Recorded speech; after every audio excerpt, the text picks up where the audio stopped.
जलते घर को देखने वालों, फूस का छप्पर आपका है, पीछे चलती तेज हवा है, आगे मुकद्दर आपका है। चुनिंदा लोगों में शामिल है जो पेपर को लीक करवाते हैं, खरीदते हैं और अपने बच्चों के हाथ में थमा देते हैं। माँ को इस आधार पर वोट करता है कि हमारे यहाँ मंदिर कितने बनाए जाएंगे, मस्जिद कितने बनाए जाएंगे। तो इस तरह से जागरूक होने की आवश्यकता है। जंतर मंतर पर हजारों की भीड़ है, बैरिकेड के उस तरफ भी, बैरिकेड के इस तरफ भी। दिल्ली की सड़कों पर चारों तरफ जो है वो भीड़ ही भीड़ नजर आ रही है। बैरिकेडिंग लगे हैं, संसद मार्ग बीच में रोक दिया गया है, लेकिन जिसको जहां जगह मिल रही है वो वहीं पर बैठ गया है। और ना इनका हौसला कमजोर हो रहा है, ना इनके जज्बात कमजोर हो रहे हैं। तमाम लोग जो है वो जिन्हें जहां जगह मिलती है वो वहीं बैठ रहे हैं और नारा अपना उनका गूंज रहा है कि धर्मेंद्र प्रधान इस्तीफा दें। क्या नाम है आपका? मेरा नाम अभिषेक राघव है सर। अभिषेक जी, अभी खबर आई है, अभिजीत जी ने ऐलान किया है कि सरकार बात करने को तैयार हो गई है, तो मेहनत रंग लाती हुई नजर आ रही है। बिल्कुल लानी चाहिए जी सर, इसमें तो हमारी पूरी मेहनत है कि मेहनत रंग लानी चाहिए। और वहां तक ना पहुंच पा रहे हैं हमारी तो सरकार से कोई ना दुश्मनी है ना ऐसी बात ऐसी कोई हमारी दुश्मनी नहीं है। हम तो एक स्टूडेंट है, छात्र है, अपना छात्र जीवन जी रहे हैं और देश के लिए आगे बढ़ने के लिए मेहनत कर रहे हैं, देश को आगे चलाने के लिए मेहनत कर रहे हैं और अपना योगदान देने की सब पूरी कोशिश हमारे द्वारा ही चुनी हुई सरकार है। बिल्कुल हमारे द्वारा ही चुनी हुई सरकार है और जब वही हमारे सामने गलत करेगी तो हम उसका विद्रोह करेंगे। इस चीज में कोई संदेह नहीं है, कोई भी ऐसा वो नहीं है कि हम उसका विद्रोह ना करें, हमें विद्रोह भी करना पड़ेगा। अगर वो गलत है तो निष्पक्ष रूप से वो गलत है हमारे लिए तो। और मैं तो यही पहली खबर तो आ गई है कि बात करनी है के लिए सरकार तैयार हो गई है, मीटिंग चल रही है। अभिजीत जी ने ऐलान किया है कि बुलाएंगे बात करने के लिए। भाई अभी तो ये पता लगा बात हुई है, आप 1 घंटा रुक जाओ, ऐलान हो जाएगा कि हम जीत गए। एक उम्मीद जाग रही है, यानी कि भाई ऑर्डर दे दिया पटाखों का मैंने 5000 रुपए का। तो आप ये कह रहे हैं आधे घंटे बाद धर्मेंद्र प्रधान का इस्तीफा हो जाएगा? आधा चाहे 1 घंटा चाहे 2 घंटा पटाखे जलेंगे ना शाम को पटाखे। यहाँ उम्मीद है लोगों को कि मेहनत रंग ला रही है आज 1 महीने बाद और पटाखों का ऑर्डर दे दिया है, ये बताया इन भाई साहब ने। तो इन्हें पूरी उम्मीद है कि सरकार ने जैसी कहा है कि बात करने को तैयार है। नाम जिशान है। क्या करते हैं? स्टूडेंट है दिल्ली विश्वविद्यालय में। क्या कर रहे हैं? पॉलिटिकल साइंस आप कर रहे हैं। एक खबर आई है अभी कि सरकार बात करने के लिए तैयार हो गई है। अब तक 1 महीने से कोई कान पे जूं तक नहीं रेंग रही थी, कोई फर्क नहीं पड़ रहा था, लेकिन आज झुक गई है सरकार। मतलब मैं अपनी बात को 2 लाइनों से शुरू करूंगा। बिल्कुल। किसी ने बहुत खूब कहा था कि अंजाम गुलिस्ता को बर्बाद गुलिस्ता करने को एक ही उल्लू काफी था, हर शाख पे उल्लू बैठा है, अंजाम गुलिस्ता क्या होगा। मतलब आज अगर आप धर्मेंद्र प्रधान को हटा भी देते हैं उनके पद से तो आपके पास क्या गारंटी है कि वहां पर कौन आकर के बैठेगा? उसी पार्टी का कोई सदस्य, उसी पार्टी का कोई मंत्री। तो आपके पास इस बात की क्या गारंटी है, क्या श्योरिटी है कि वो इस तरह की हरकतें नहीं होंगी? मैं कहना चाहूंगा इस देश के युवाओं से कि इस देश का हर वो नागरिक जो जब वोट करने के लिए जाता है, जब सरकार चुनने के लिए जाता है, तो वो अपने यहाँ शिक्षा की स्थिति नहीं देख करके जाता है, उसके यहाँ विद्यालयों की संख्या कितनी है, उनकी गुणवत्ता क्या है, ये नहीं देख करके जाता है। बल्कि जब मतदान केंद्र पर पहुंचता है तो उसके मस्तिष्क में जो पहली बात रहती है वो ये रहती है कि वो किस जाति का है, वो किस धर्म का है, और उस आधार पर वो वोट करता है। वो इस आधार पर वोट नहीं करता है कि शिक्षा की गुणवत्ता का स्तर किस हद तक सुधारा जाएगा, वो इस आधार पर वोट करता है कि हमारे यहाँ मंदिर कितने बनाए जाएंगे, मस्जिद कितने बनाए जाएंगे। तो इस तरह से जागरूक होने की आवश्यकता है, क्योंकि शिक्षा अपने आप में वो है जो न सिर्फ इस देश का बल्कि इस देश का न सिर्फ वर्तमान है बल्कि भविष्य तक भी जाएगी। और जो लोग अभी भी अपने घर में हाथ पे हाथ रख के बैठे हुए हैं, जिन्होंने अपनी उपस्थिति यहाँ पर दर्ज नहीं कराई है, मैं उनसे पूछना चाहूंगा कि एक व्यक्ति जो आपके बच्चों के भविष्य को स्वर्णिम बनाने के लिए, आपके बच्चों के भविष्य के साथ कोई खिलवाड़ ना हो इसके लिए लगातार भूख हड़ताल पर बैठा है और सरकार से जवाबदेही की मांग कर रहा है, जवाबदेही को सुनिश्चित करने की बात कर रहा है, तो आप उसका समर्थन क्यों नहीं कर रहे हैं? और यदि आप उस व्यक्ति का समर्थन नहीं कर रहे हैं तो आप ये मान करके चल रहे हैं आपके बच्चों के भविष्य के साथ कोई खिलवाड़ नहीं हो सकता है।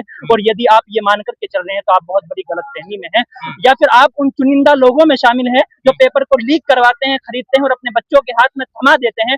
माफ कीजिएगा, यदि आप उन चुनिंदा लोगों में शामिल हैं तो माफ कीजिएगा, इस देश के सबसे बड़े गद्दार आप हैं, इस देश को सबसे ज्यादा खतरा आप लोगों से है। और मैं उन्हीं लोगों से भी कहना चाहूंगा जो इंस्टाग्राम पे इंटेलेक्चुअल बन रहे हैं रील्स के माध्यम से, और इस आधार पर इस आंदोलन के उद्देश्यों को नकारते हुए इस आधार पर विरोध कर रहे हैं कि वहां अरुंधति रॉय आ रही है, वहां अल्लाह के नाम के नारे लगाए जा रहे हैं उनको दरअसल इंस्टाग्राम की रील से निकल करके पूरे संदर्भ को समझने की आवश्यकता है, क्योंकि ये अपने आप में उतनी ही गैर तार्किक बात है कि आपके घर में आग लगी हुई है और उस आग को आप इसलिए नहीं बुझा रहे हैं क्योंकि वहां जो एक व्यक्ति आपकी आग बुझाने का प्रयास कर रहा है आप उसको पसंद नहीं करते हैं और आप अपने घर को जलने दे रहे हैं। तो मैं बस यही कहना चाहूंगा उनसे कि किसी ने बहुत खूब कहा था कि जलते घर को देखने वालों फूस का छप्पर आपका है, जलते घर को देखने वालों फूस का छप्पर आपका है, पीछे चलती तेज हवा है, आगे मुकद्दर आपका है। क्योंकि आप ये समझ लीजिए कि शिक्षा अपने आप में वो है जिसके माध्यम से आप अंधभक्ति को खत्म कर पाएंगे, शिक्षा अपने आप में वो है जिसके माध्यम से आप जागरूक हो पाएंगे,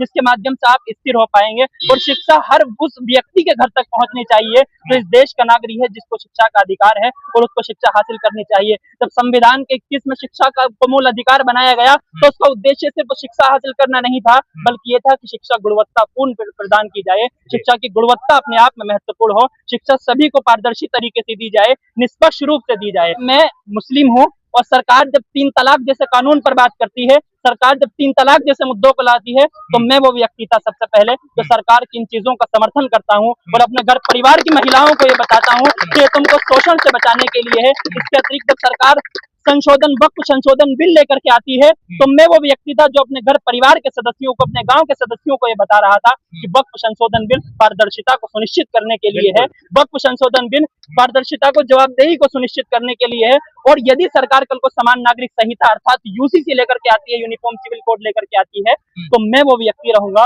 जो डंके की चोट पर उसका समर्थन करूंगा। तार्किक विश्लेषण बात आ रही है तो लोगों को सिर्फ और सिर्फ शिक्षा पे बात करने के लिए यहाँ इकट्ठा होना चाहिए कि सरकार गलत कर रही है। बिल्कुल बिल्कुल, कोई भी चीज है आप ये समझिए, शिक्षा का मुद्दा वो है जो आपके घर तक पहुंचता है। क्या आपके घर में बच्चे नहीं है? आप मुझे ये बताइए, जिन 29 विद्यार्थियों ने आत्महत्या की है, यदि आपके बच्चों के साथ ऐसा होता है, आपके बच्चे आत्महत्या करते हैं, तो कल को वो आपके बच्चे भी हो सकते हैं, आपकी बहन भी हो सकती है, आपका भाई भी हो सकता है, आपका बेटा भी हो सकता है। तो आज हम देख सकते हैं कि यहाँ जो जनसैलाब उमड़ा है वो इस बात को परिलक्षित करता है कि किस तरह से भारत जो विविधता में एकता पाई जाती है उसका स्पष्ट रूप से यहाँ पर हम देख सकते हैं। लेकिन हम की शुरुआत हो चुकी है, बदलाव की शुरुआत हो चुकी है, लेकिन आप ये ध्यान रखें कि जब भी आप अपने घरों से चुनाव में वोट करने के लिए निकले तो आप ये देख करके जाइए कि आपके यहाँ शिक्षा का स्तर क्या है जो आपके बच्चों के भविष्य को स्वर्णिम बनाएगा। आप ये देख करके जाइए कि आपके यहाँ विद्यालयों की गुणवत्ता क्या है, आप ये देख करके जाइए कि आपके यहाँ महाविद्यालय यूनिवर्सिटीज कितनी है। आप उन पर नेताओं से बात कीजिए,